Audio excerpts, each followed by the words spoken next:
All right. Good evening, everybody. Welcome to day two of the 5-day crypto challenge, Bitcoin boot camp. My name is Brandon Ivey from Los Angeles, California. I'm the founder and CEO of Ivy League Coaching Academy, Crypto Academy. Hold on, I hear myself. That's right. We are. Where am I? My name is Brandon Ivey from Los Angeles, California. One second. And CEO of. There we go. All right. Like I said, we are also streaming live on YouTube. So welcome all of you guys on YouTube. We still extend an invitation if you're watching on YouTube to hop on our Zoom with our VIP members right here. That's here right now. I see we have Miss Marnita Casa, who's not supposed to be on right now, but she can't stay away. So welcome, Miss Casa. Welcome, CJ Jackson and Carla Arrigo. Don, Elton, Jacqueline Briggs, Catherine Clement. What is that? Is that the actual background or is it really snowing? But Catherine Clement, Kenny Taylor, Kimberly Brooks, Leonard Long, another Leonard, Manny O'Brien, Midge Woods, Nathan Hansberger. See, Norman Shoden, welcome. Patty Geis, Rita Bouchard from San Diego. That's how it really looks tight in San Diego too. You guys see that behind that? That ain't no joke. William Wild Bill, Iveta Peralt, welcome. Good evening. And those of you on YouTube, feel free to also state your name and where you are listening in from as well. This is also an important night, even though I have done this lesson more times than I can count. But every time I do it, it is something new information to gain from it because we grow. There's more information in the crypto world that takes place every single day. And especially now, where we are at the beginning of what I would call the golden age of the crypto revolution, where more people than ever are being exposed to Bitcoin and cryptocurrencies, and they have absolutely no idea what it is, how it works, where to go, and sometimes they may even be a little embarrassed to even ask the question. They're like, "I'll just figure it out," or I may watch a YouTube video, and I did that when I first, I'll tell this short story. When I first heard about Bitcoin, it was 2010, somewhere around there, 2010. And it was late night on TV. I was watching, I think it was G4 TV, and they were interviewing some gamer nerd in his basement, but it was like his man cave. And he had this this monster rig they were interviewing him about. I was a real big gamer back in those early days. And looked off to the camera, kind of panned to the side, and he had a row of maybe 3 or 4 hard drives lined up, and it had like little LED lights and everything like they were on. And the guy asked, "Whoa, what are you doing with those?" He said, "Oh, those are my old rigs." He said, "Yeah, but you have them turned on. What are they doing?" He says, "Oh, I'm mining Bitcoin." And the guy said, "Bitcoin? I think I heard of that." And he said, "Yeah, it's like some internet money, and I just putting my old rigs to work, and I'm mining Bitcoin." And he said, "It's the future of money." Now, at the time, I thought it was nothing but monopoly money. I didn't think there was anything real to it. But it wasn't until years later, 2016, where I first started to really pay attention to this thing called Bitcoin. And I had been, kept hearing about it throughout the years. I even posted about it on Facebook 2014, and I didn't do anything with it. I did not invest in it. I did not try to learn about it. I did nothing. And that's something I regret, but I finally did. And I started asking people around, what is this thing called Bitcoin and crypto? How does it work? And nobody could actually answer my question to my satisfaction. And it was alarming and disturbing and frustrating. And so I did the only thing I knew what to do.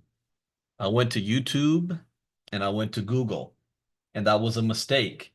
50% of the information was wrong. The other 50% was outdated. And there was nobody to ask questions. And at that time, there were a couple of the Ivy League universities were offering courses on blockchain technology from a programming standpoint, but nothing that was general. How do you learn about Bitcoin and crypto? Nothing like that.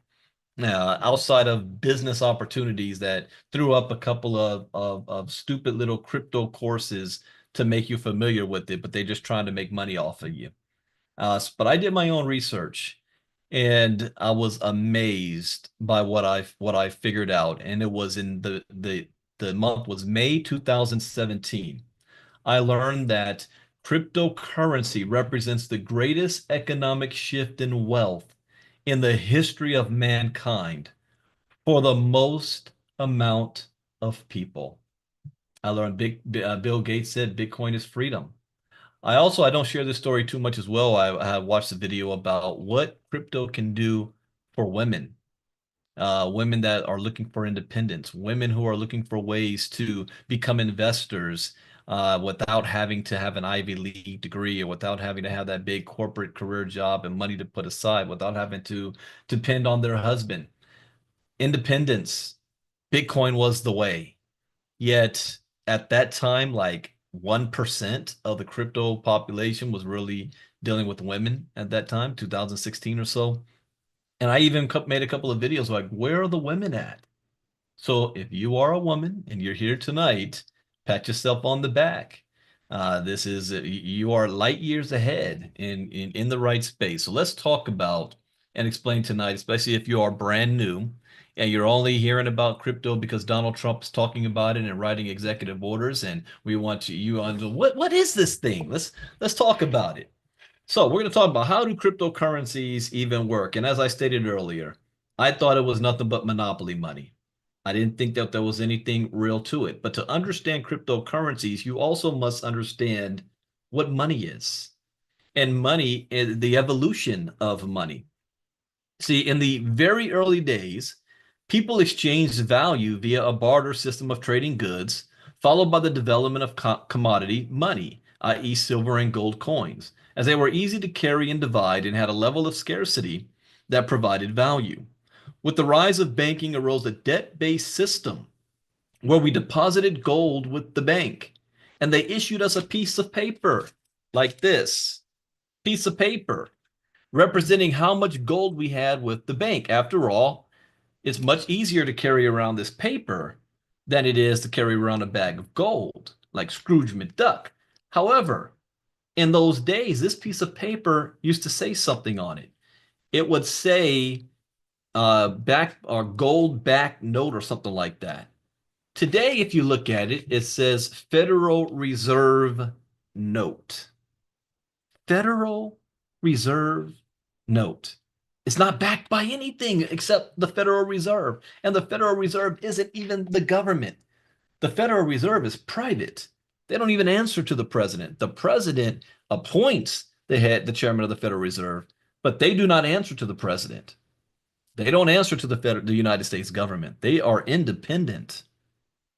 In 1971, President Nixon abolished the gold standard, ending the ability for people to redeem US dollars for gold at the Federal Reserve, allowing the government full autonomy to freely print money, thus making the US dollar a fiat currency. Fiat is Latin for it shall be. Fiat currencies, which are now commonplace around the world, are not backed by tangible assets, only the promise from a government. You see, we learn about money from school when we're little and we're in elementary school. Then they pull out the pennies, the nickels, and the dimes, and you know that they're different sizes. And we used to think the bigger they are, the more it was worth. I learned more about money because of the ice cream truck. Every time that ice cream truck turned around, I knew how many and what type of coins I needed to get my 50-50 bar and my ice cream sandwich. And that's how we know. We're taught that we've got to work on a job and earn this piece of paper, and this piece of paper is supposed to pay our bills, and we're able to buy what we want. But this isn't money. Money is energy. Money has changed form over the years. It's not about what this is, it's about what it can do. So this can actually change over time. If you're ever in London, you go to the downtown London museum. There's a wing where they chart the history of money from the beginning, from cowrie shells all the way up to the present. Where's mine? Here it is. I got this from the British Museum. a virtual representation of a Bitcoin. And on the other side is the Queen of England. And they were saying that the future of money went from all those other versions all the way up to gold, cash, then checks, then credit cards, cell phones, crypto. So money changes over time. But unfortunately, this fiat currency led to currency manipulation and devaluation by governments to erode massive federal deficits at the expense of the consumer. Let's give a quick history lesson. Who was the first United States Secretary of State who introduced the debt-based system in American government? Can anybody answer that question? Type it in the chat box and move the seat of the banking system to New York. So the evolution of money. The dollar has lost 90% of its purchasing power since the mid 20th century as a result of inflation. This is why many financial planners stress investing in assets like stocks, gold, real estate, etc., rather than holding cash to preserve and grow wealth, given fiat loses its store of value over time. Wow, you guys don't get that one. Alexander Hamilton. Welcome, Angela Ingram from Little Rock, Arkansas. Alexander Hamilton.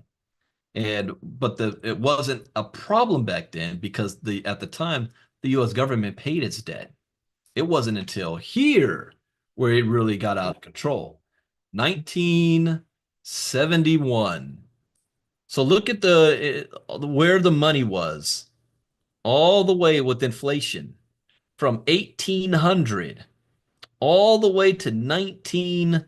Now these two bumps here, World War I and World War II. And then 1971, we eliminated gold as a gold standard. And this is what happened to inflation. Skyrocketed ever since. To the point it has run away. It's out of control. And the only reason why the United States has not collapsed is because we won World War II. And the rest of the world is using our currency as its most stable reserve currency. So the rest of the world is funding our lifestyle, our progress, our independence, our greatness is not funded off of the genius of our businesses. It's the rest of the world is buying our debt. And at some point, they're going to stop. In fact, they're going to come up with a different currency that they want to Here's use to get away from. Oh, I thought everybody muted. Hold on. They're going to come up with a different version to use as an alternative to the United States dollar, which is why I tell our inner circle members the biggest threat to the United States world dominance is an organization called BRICS. And that is not even when we covered the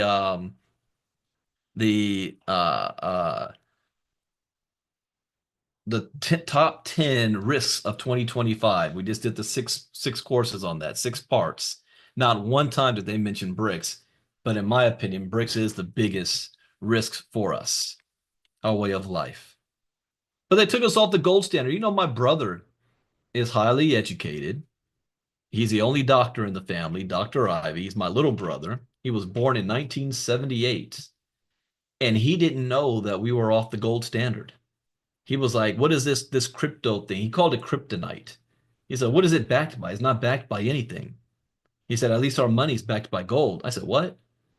Devin, you were born in 78. It's never been backed by gold in your entire life, which lets me know most people don't even understand or know what this is. I did a series maybe 2 years ago.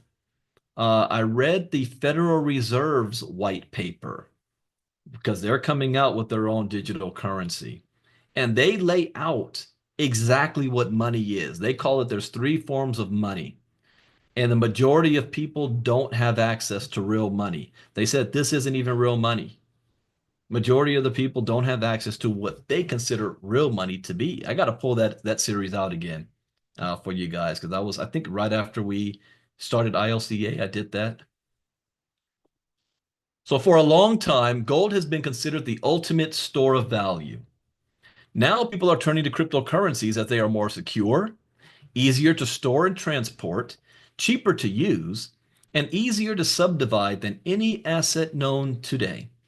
It is disrupting the international payments and transfers business by cutting out the exorbitant fees of the banks, which is the middleman. When we talked about blockchain technology yesterday, we talked about it eliminating the middleman, that third-party system that made its entire industry based on this. Now there's no longer needed. And as well as becoming the currency of the internet and fueling a new wave of global e-commerce. Now, the underlying point here, I want you to understand this too, that Bitcoin is not meant for paying for your Starbucks coffee instead of the US dollars. Most would rather use their Starbucks card and earn stars than use Bitcoin. But that's going to change. That's going to change very quickly. Remember the last time Trump was president, he said that Bitcoin is a scam. This time he's president, he's saying he's going to be the first Bitcoin president in the world and make America the crypto capital of the world. So the basic concept, cryptocurrency is roughly the equivalent of using PayPal or a debit card. Instead of numbers on the screen represent cryptocurrency instead of a fiat currency like a dollar. So this means this isn't something to be intimidated by. I've heard that a lot as well, that people think it looks kind of complicated. And when people feel that something's complicated or they don't understand it, they tune out, tune off. I want you to know this is not complicated. All you really need to do is set up an account with a crypto exchange service like Coinbase, use your fiat money from your bank, and purchase crypto. That's all you need to do. To use cryptocurrency, you don't need to understand it any more than you need to understand the monetary system to use a credit card. However, if you want to understand cryptocurrency, you need to understand the concept of digital currency, the concept of blockchain, both a ledger of transactions and a technology, and the concept of cryptography. Now, we covered blockchain last night. So once you get that concept, remember I shared last night that the blockchain is the rails. No trains can run without the railroad tracks. So blockchain is the railroad tracks. So now we're going to talk about what's running on top of that railroad track, the concept of cryptography. After all, cryptocurrency is a digital currency where transactions are recorded on a digital ledger called a blockchain. And every process along the way is secured by cryptography. Cryptocurrency works a lot like bank credit on a debit card. So if you have a debit card or credit card and you do transactions with that more than you're running around carrying cash, guess what? You can do crypto very easily. So in both cases, a complex system that issues currency and records transactions and balances works behind the scenes to allow people to send and receive currency electronically. The main difference between cryptocurrency and bank credit is that instead of banks and governments issuing the currency and keeping the ledgers, remember we covered ledgers last night, an algorithm does this, math. So you don't have to trust the bank, you don't have to trust the government, all you have to trust is math, and 2 plus 2 will always equal 4. Now, is there interest in this? There is tremendous interest in the crypto space right now, and equal parts confusion, uncertainty, and doubt. Bitcoin, cryptocurrencies, blockchain, ICOs, smart contracts, DeFi, NFTs, and metaverse. I need to add to this. If you didn't figure that out at the time, I redid this course. Those are all topics I have in our courses. Now we've got a lot more. What do these even mean? The natural response to these foreign concepts is usually skepticism and rejection. But beneath the jargon lies a powerful new technology revamping our financial system. Bitcoin started as an experiment in the depths of the global financial crisis of 2008. You remember what happened in 2008? And then all of a sudden, Bitcoin came along the following year. Early on, cryptocurrencies developed a seedy undertone as they were mainly associated with black market trades, ransomware payments, money laundering, and tax evasion. Cryptocurrency has been described as the most disruptive technology since the internet, as well as a fraud or a massive Ponzi scheme. Let me ask you guys a question. Hindsight is 2020. Knowing what you know now about the internet, let's go back to the 1990s. Would you have invested in Microsoft? Would you have invested in Apple? Would you have invested in Dell Computers? Something called Google, Yahoo. Knowing what we know now, back in those days, people used to make fun of the internet. Now, who's going to use this? It's too complicated. Nobody's going to send email. There's nothing wrong with the mail system. Watch the video with David Letterman making fun of Bill Gates. But did the internet change the world? Can we imagine a world without the internet? It's the year 2025. Do you realize 25-year-olds were born in the year 2000? That kills me. There's 25-year-olds running around right now born in 2000. I had a family by the time I was 25. I was born in 76 though. But there's an entire generation that knows nothing outside of the internet. I could survive without the internet. I remember what life was like before it. It was fun. We actually talked to each other. We had a life. We children interacted with each other without a device in our hand. But I also imagine what would my 90s have been like if I had a device. I was talking to my youngest son, he's 17, and this is all they know. And I'm like, what would we have done if we had a device like this that you can access every piece of knowledge in the world that has been recorded is at my fingertips. And now they have AI to make it even easier. You get we used to we used to chat with each other in the classroom by writing notes and flicking it to passing it back and forth to each other. And the highest technology was a pager. And those days you had to be a prostitute, a hooker, or a doctor or a lawyer to have a pager.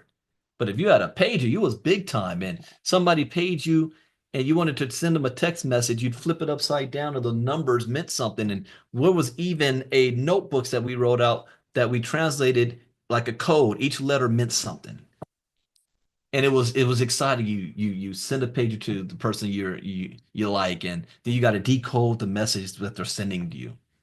My son thinks that's the dark ages. That wasn't that long ago.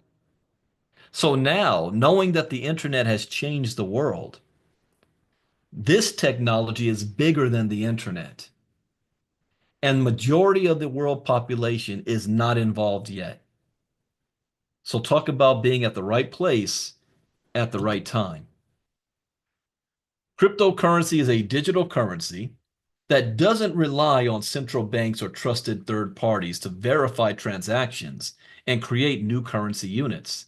Instead, it uses cryptography to confirm transactions on a publicly distributed ledger called a blockchain. There are thousands of different cryptocurrencies in circulation, each with varying values. The first cryptocurrency, Bitcoin, was developed in 2009 by a programmer using the pseudonym Satoshi Nakamoto. Oh, and a quick sidebar too, when I was talking to my son about this device, he said, Dad, you say Bitcoin is freedom, this technology is freedom, yet you had more freedom back in the day when you didn't have that device. So what are you talking about? See, these devices can also track you. We live in a day and an age where there's dangerous world out there, school shootings, kidnappings, and all that. So I got my kid on a low jack, basically. I know where he's at all times, and he knows never to turn off the little tracker I got on his phone. So he's like, "How's freedom where you know where I am at all times? Did Nana and Pop Up know where you were?" I had to think about that. Hell no. I mean, breakfast time. And then I had to be in before the street lights. They had a general idea where I might be. But you come to think about it, there was even commercials back then that said, "Do you know where your child is?" At the time, check on your children. But Generation X, man, we're the feral generation. We had to fend for ourselves for 8 to 10 hours out of the day. But yeah, we were free.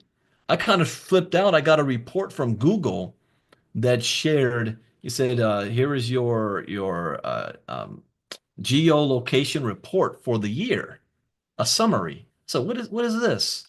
And I opened it up and it showed me every single place I went for the entire year all around the world to the detail. And it could say how much time I spent there. I was like, oh no, I need to shut this off with a quickness. I didn't know the phone is tracking you, MoveQuest. Did you know that? Your phones is tracking all your data, what are you doing, where you've been, listening to you as well. All right, anyways. In a 2008 paper entitled A Peer-to-Peer Electronic Cash System, Nakamoto provides the first description of blockchain. Blockchain is a technology that enables cryptocurrency to work like government-issued fiat currencies without the involvement of any central bank or trusted third party. Transactions are sent between peers from crypto wallets by matching up public codes, which relate back to user-held private passwords, which we call keys.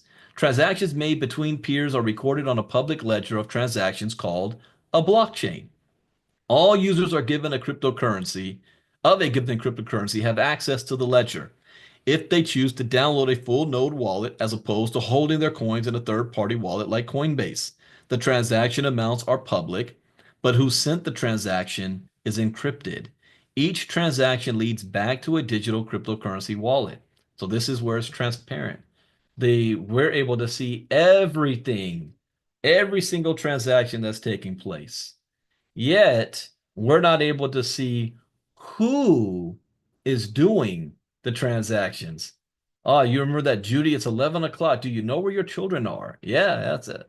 As long as I was home before dark, it was all good. That's right. We had cuts and scrapes and knees and burns, and parents like, how'd that happen? If you got hurt, is it bleeding? No, walk it off. Just walk it off. You're good to go.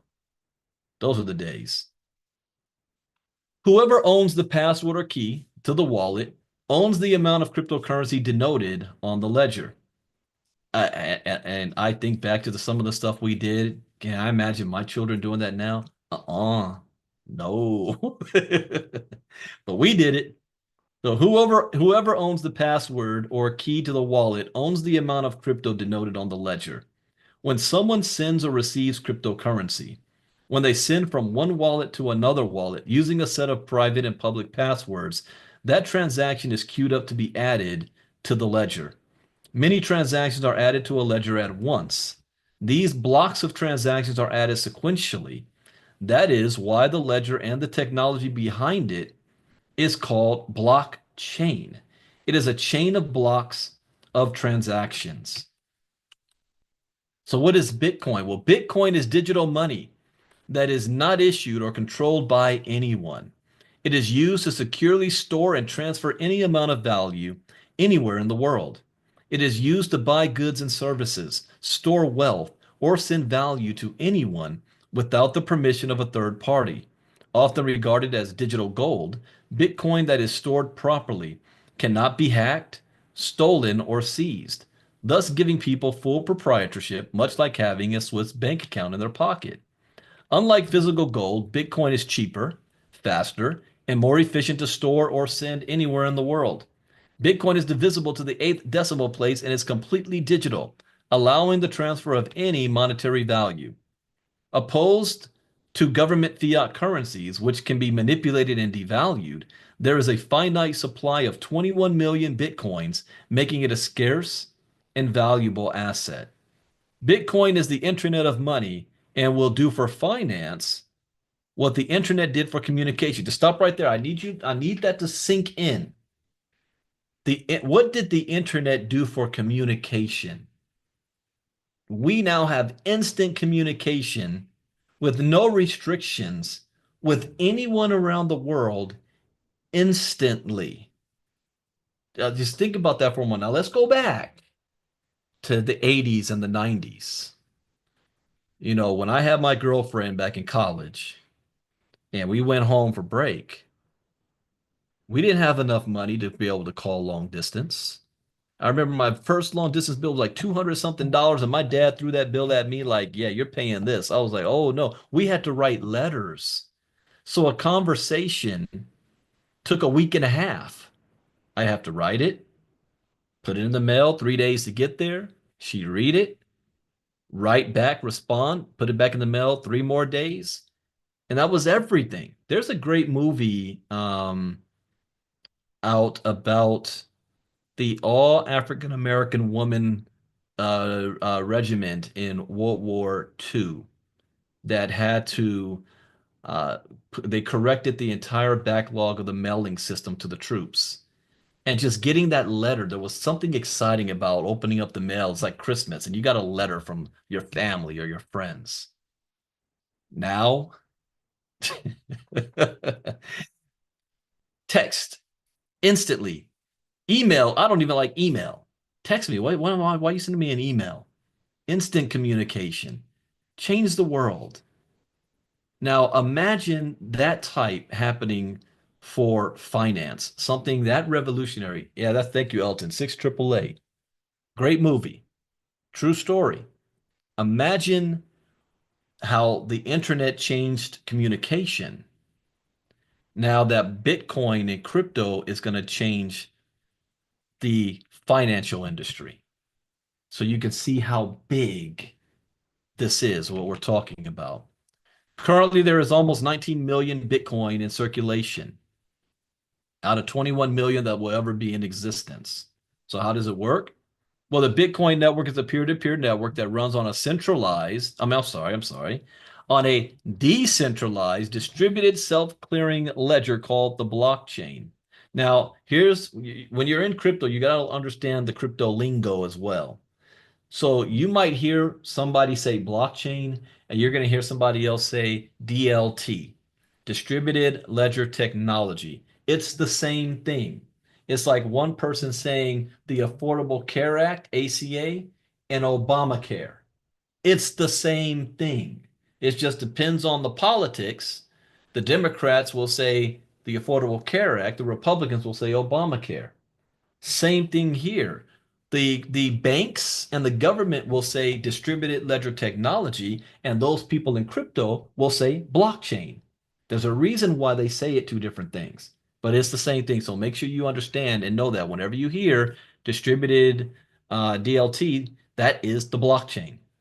Units of currency that run on the Bitcoin network are called Bitcoins, which are used to store and transmit value among network participants. Unlike most currencies issued by central banks, which can be devalued and manipulated, Bitcoins are issued according to a fixed set of rules to create sound money that can't be manipulated by a central authority or a malicious actor. Users can buy or sell goods and services, send money to people or organizations, or even extend credit in a fast, secure, and borderless manner. The only prerequisite for access to these coins is an internet connection and a private key that forms a pair with a public-facing key to provide access to coins stored on the Bitcoin network. Now, that's all technical. All you need is access to the internet and a crypto wallet. All right, that's it. That's all you need. Unauthorized access to someone's private key is similar to stealing gold from their vault. So, what's Bitcoin's core value proposition? One of the first things that people think about when they learn about Bitcoin is payments. Every financial transaction we make, either with Venmo or our banks, has at least one intermediary that sits in the middle and takes a little cut. What if we could transact with one another in a peer-to-peer way without needing permission? All we need is an internet connection, and we could send money to anyone without anyone's permission, in the same way that the internet allows us to send information. Philosophically, Bitcoin assures that the money you have earned is yours and enforces the idea that you can truly own your wealth. Payments and being a medium of exchange is an important part of Bitcoin's value proposition, but is not the only part. Bitcoin is a highly censorship resistant and permissionless store of value. Using the Swiss bank account analogy, there is about $20 trillion worth of wealth in the world just being stored in offshore bank accounts and shell companies by major companies and many individuals. This is not illegal. Rather, it's to lawfully shield those assets from creditors, taxation, legal jurisdictions, or even corruption. Bitcoin and other crypto assets fulfill this void and many others to a much greater extent as the first uncensorable and unseizable asset in history. Now, you have to understand that last part. What do you mean by unseizable? Well, right now, if you have a bank account, the government can garnish your wage, can freeze your account, can take your money. It can be seized because they know exactly where your money is. Crypto, on the other hand, if you are storing your crypto in a decentralized wallet, then the only way your assets can be seized is if you give it to them. It's like my grandpa back in the day never believed in banks and he believed in paying everything with cash. So you never really knew how much money he had. He always had it stored away somewhere or like a pirate buried somewhere. But he knew at least government can't take my money. They can't force me to tell them where my money is. But if it's in the bank, they can take it. Same thing with crypto. As long as you're storing your crypto properly, it can never be seized. And I had one person, well, wait a minute. What about when the whole trucker thing in Canada and the Canadian government seized everybody's crypto?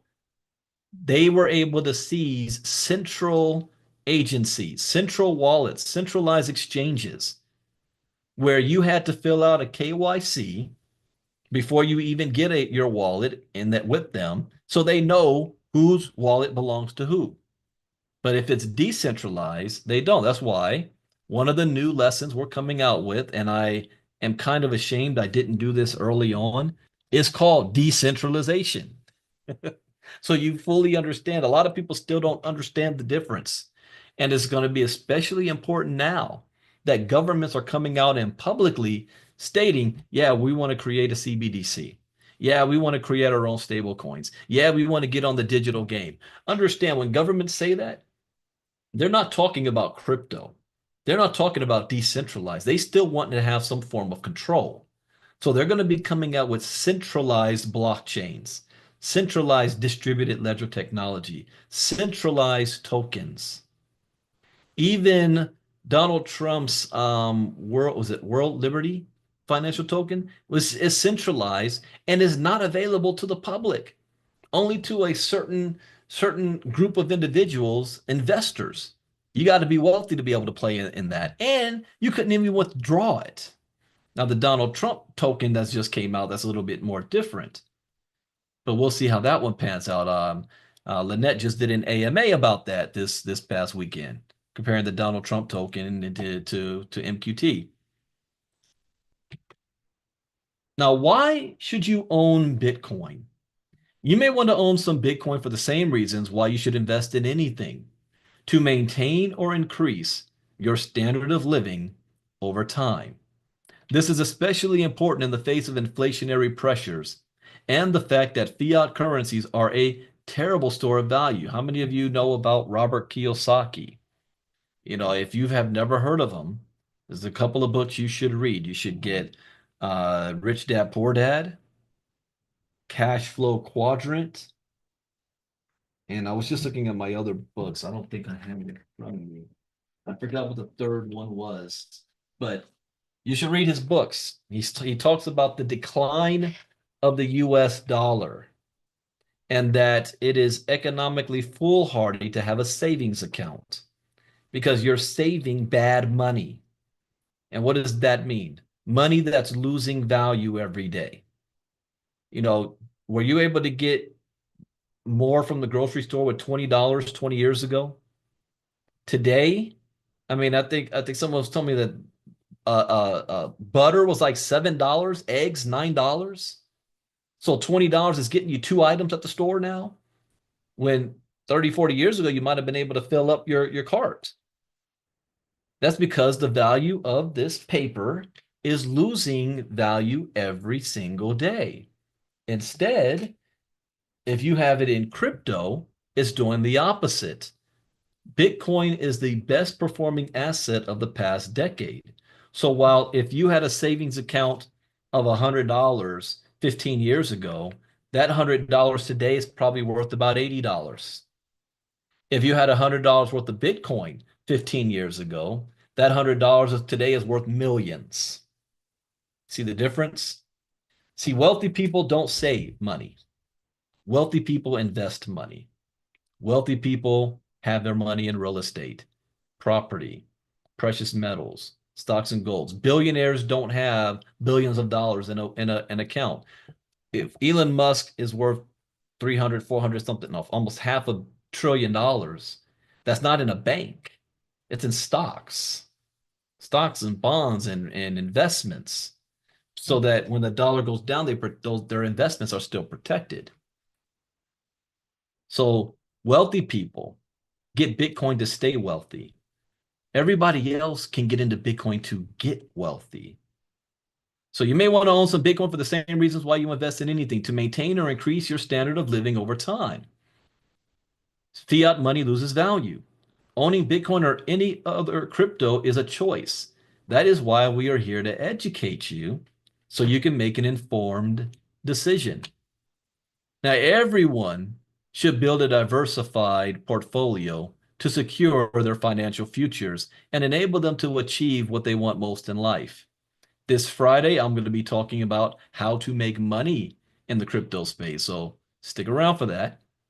Crypto assets could play an important role in that, as many believe Bitcoin and blockchain-based assets are one of the greatest technological innovations and will represent the greatest wealth creation event of our time. Let me say that one more time.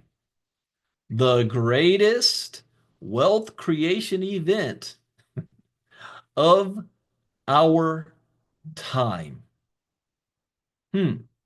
Remember in history class back in school, we learned about the Industrial Revolution, the Gilded Age.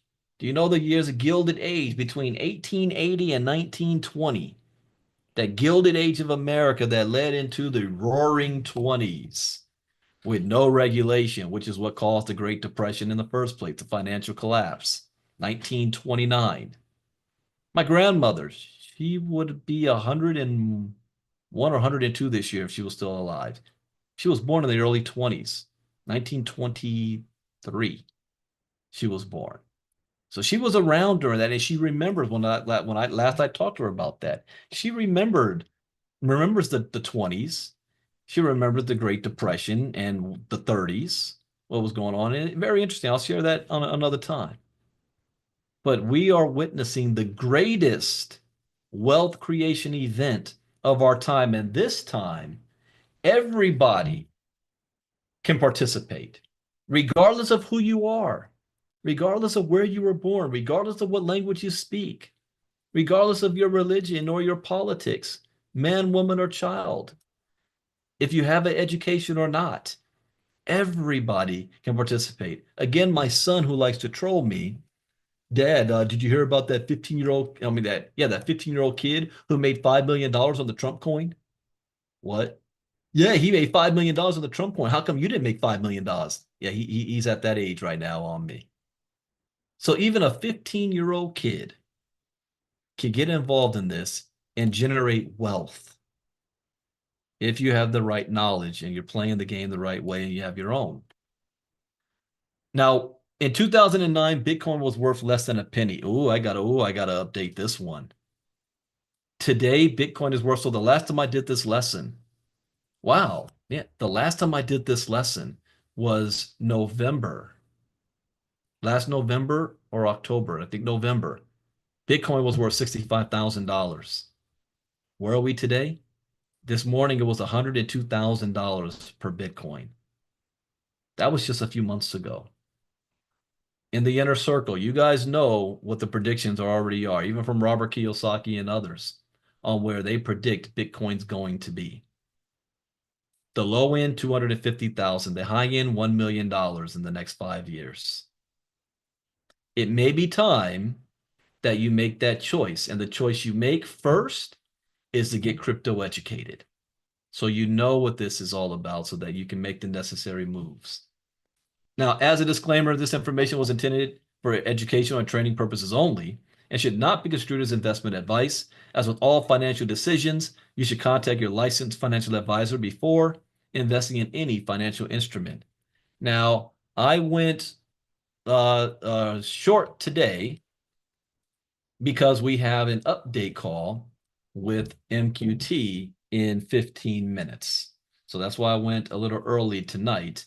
But I'm going to keep the YouTube open and allow anybody that has questions, comments, aha moments. We've got about 7, 8 minutes before I have to shut it down. Go ahead and raise your hand if you have any comments, any aha moments, any questions to ask. And then I'll give you some more updates about what to prepare. So, well, while you think about that, tomorrow night, I will be sharing a lesson that we have never done before, that nobody has ever seen yet. And it's going to be coming from the security series, and it's called What is Security? What is Security? And so that's important for our community. So that's going to be tomorrow night. So first up, Patty Geis. Go right ahead, Patty. Hi, Brandon. Just never gets old. 5-day challenge. Always learning something, even what, 2.5, 3 years in. So I heard you say that you yourself had also thought, and I know you've said it before, that Bitcoin was funny money, that never going to make money in that. So two questions. So my first question is, what turned your thought processes around to really look at Bitcoin as a viable avenue to bring wealth into your family and just change the whole trajectory, change the whole focus of your, I don't want to say learning, but about what your career was, what your passion fell into. Okay. What happened that changed that? And then my second question is, or do you want me to wait to answer that first? So let me answer that one first. And because that's actually a longer story, but I'm going to keep it real short. Every 2 years, Bitcoin kept popping up in front of me since 2010 when I first heard about it.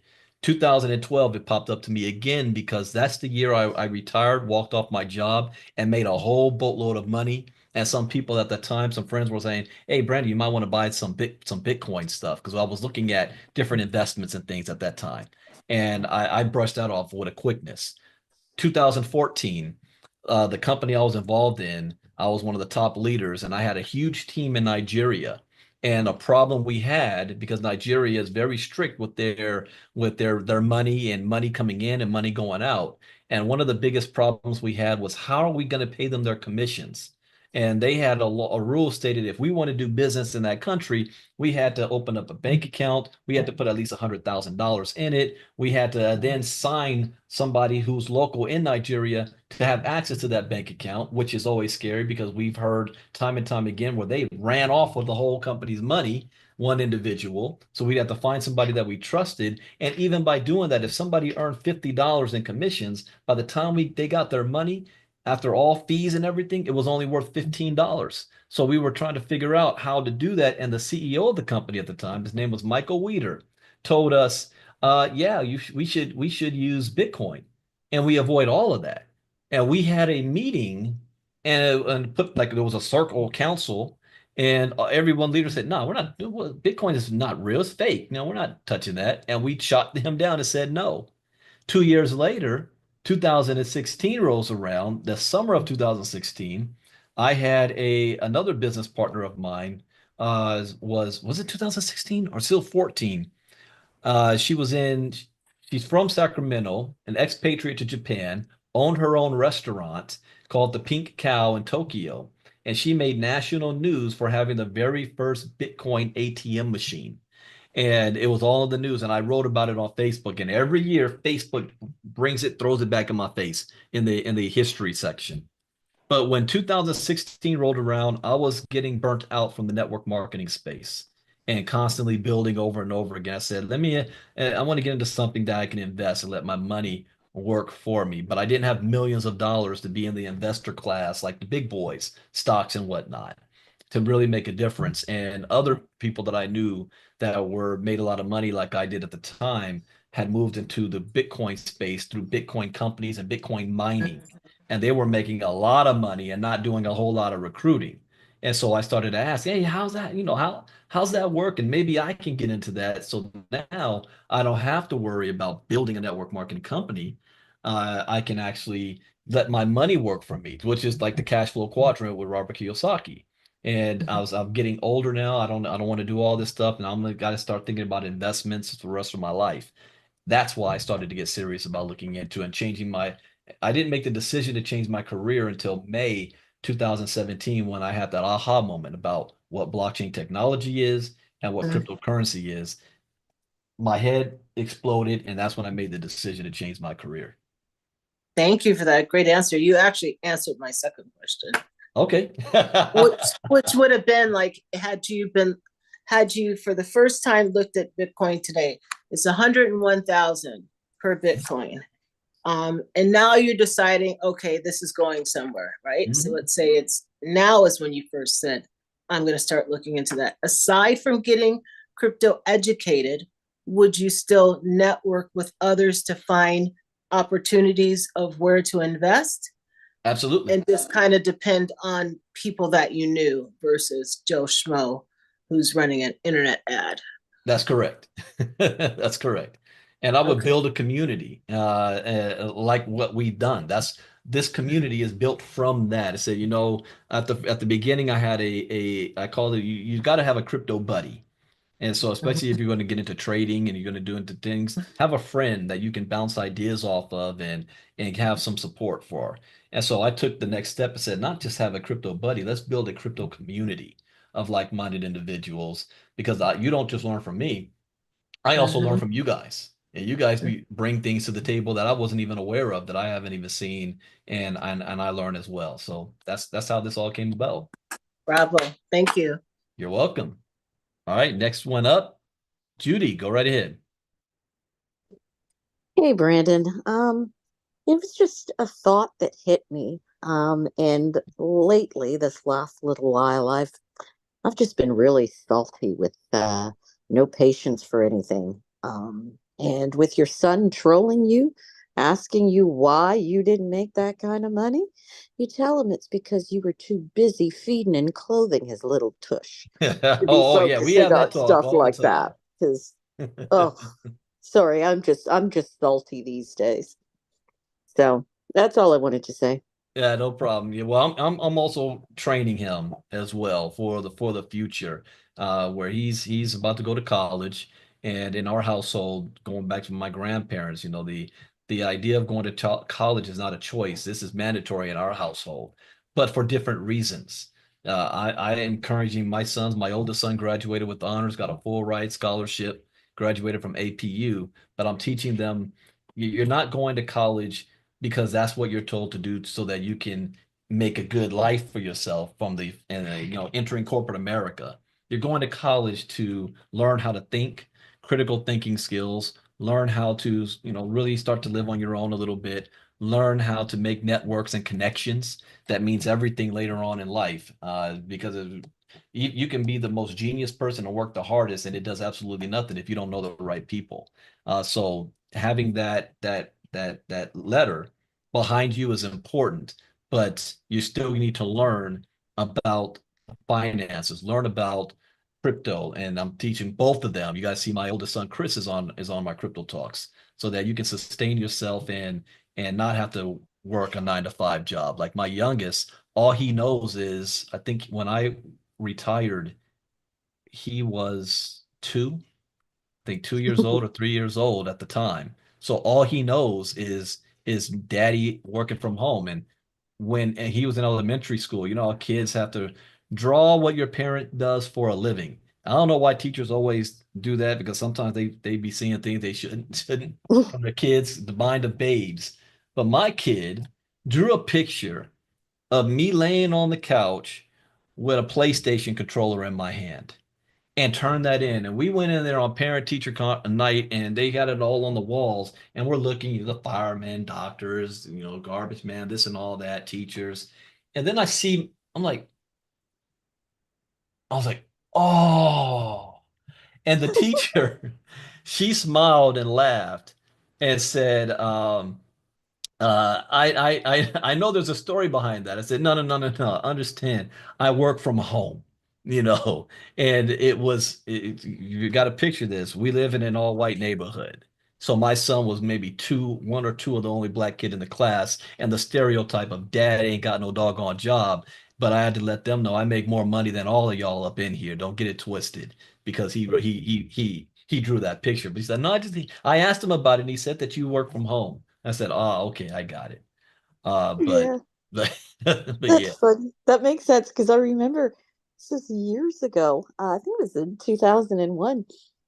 My friend Joey comes in and he's telling us all, we were at a meeting and he's telling us all how shocked his son was because they went over to his friend's house, his son Kyle, who was like 7 years old at the time, and he's always worked from home.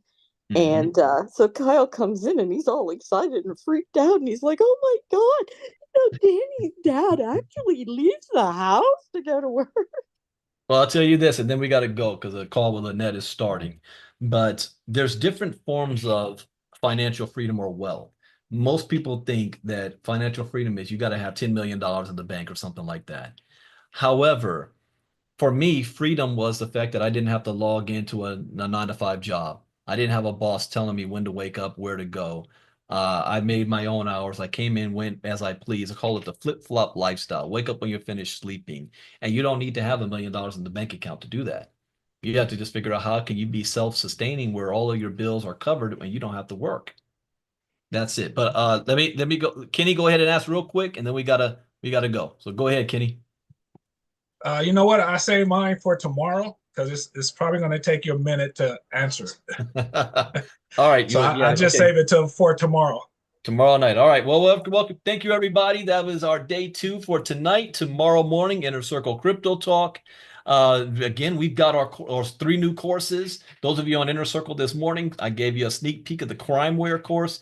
Get your hands on it for just $3.99 while you can, because I'm not going to have it go that low again later on. And we'll be back for day 3, and it's going to cover a course you've never seen before. What is security tomorrow night? With that, take care, everybody. Brandon Ivey out. Bye bye.